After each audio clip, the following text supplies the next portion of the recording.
नमस्कार दोस्तों, motivation reboot channel में आपका स्वागत है।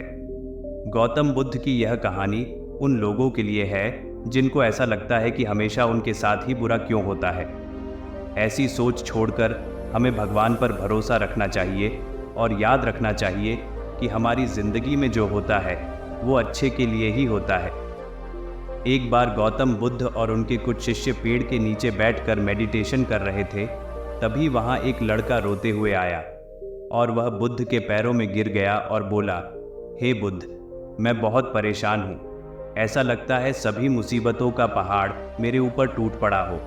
मेरी जिंदगी में एक के बाद एक उल्टे काम होते जा रहे हैं। जब भी किसी अच्छे फल का इंतजार करता हूँ, हमेशा निराशा ही हाथ लगती है।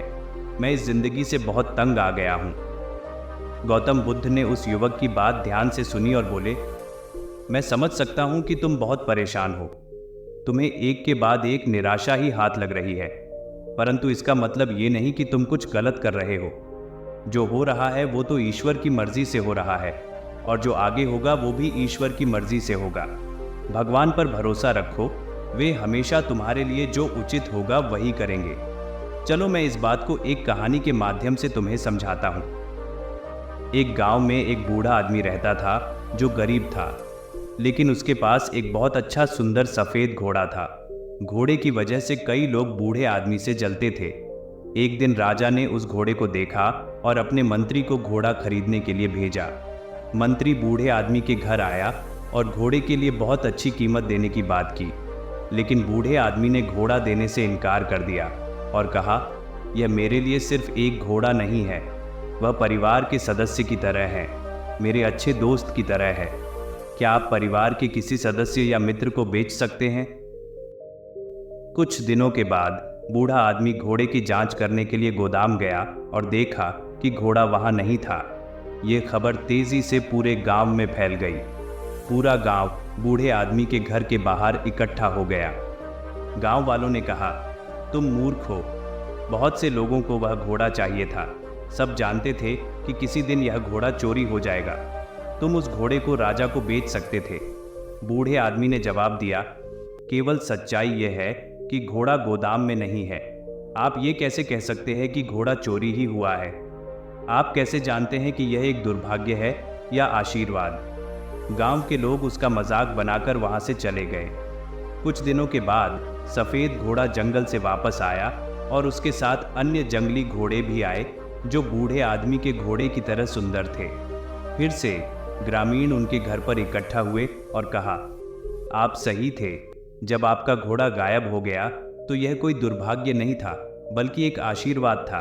अब आपके पास अधिक सुंदर घोड़े हैं। बूढ़े आदमी ने जवाब दिया, बस इतना कहें कि घोड़ा वापस आ गया है, और मुझे कैसे पता चलेगा कि अधिक घोड़े होना एक आशीर्वाद है या दुर्भाग्य? समय बीतता गया। बूढ़े आदमी के इकलौते बेटे ने घोड़ों की रखवाली शुरू कर दी। कुछ दिनों बाद एक जंगली घोड़े पर सवारी करते समय बूढ़े आदमी का बेटा घोड़े से गिर गया और उसका पैर टूट गया। यह सुनकर लोग उनके घर पर जमा हो गए और कहा, आप सही थे, अधिक घोड़े होना कोई आशीर्वाद नहीं है। अब आपका इकलौता बेटा घोड़े की वजह से घायल है। इस बुढ़ापे में आप अपने बेटे की देखभाल कैसे कर पाएंगे? बूढ़े आदमी ने फिर से जवाब दिया, कौन जानता है कि यह दुर्भाग्य है या आशीर्वाद? एक महीने बाद युद्ध के कारण गांव के सभी युवा सेना में शामिल होने के लिए मजबूर हो गए, जिसके कारण गांव के सभी युवक युद्ध के लिए तैयार हो रहे थे। उस समय लोग बूढ़े आदमी के पास आए और कहा, हमारे बेटे हमेशा के लिए चले गए हैं। आपके बेटे की चोट एक आशीर्वाद थी, कम से कम वह जीवित है और आपके साथ रहता है। बूढ़े आदमी ने जवाब दिया, कोई नहीं जानता कि यह आशीर्वाद है या दुर्भाग्य, केवल ईश्वर ही जानता है। ये कहानी सुनकर युवक समझ जाता है कि ईश्वर जो करते हैं सब कुछ सोच समझकर ही करते हैं। बुद्ध कहते हैं, हमें भगवान पर भरोसा करना चाहिए, बस कर्म करना चाहिए और फल के बारे में नहीं सोचना चाहिए। यह सुनकर युवक खुशी खुशी वहां से चला जाता है। दोस्तों, ये कहानी भी हमारी जिंदगी की तरह है। हमें किसी भी स्थिति को केवल जो हम देखते हैं उसी से नहीं आंकना चाहिए। हम कभी नहीं जानते कि आगे क्या होगा। हम नहीं जानते कि ईश्वर ने हमारे लिए क्या सोच रखा है। इसलिए बस मेहनत किए जाओ और भगवान पर भरोसा रखो। ऐसी ही और मोटिवेशनल वीडियोस के लिए चैनल पर जाएं और सब्सक्राइब करें। अगर आपको यह वीडियो पसंद आई हो तो कमेंट में नमो बुद्धाय ज़रूर लिखें। धन्यवाद।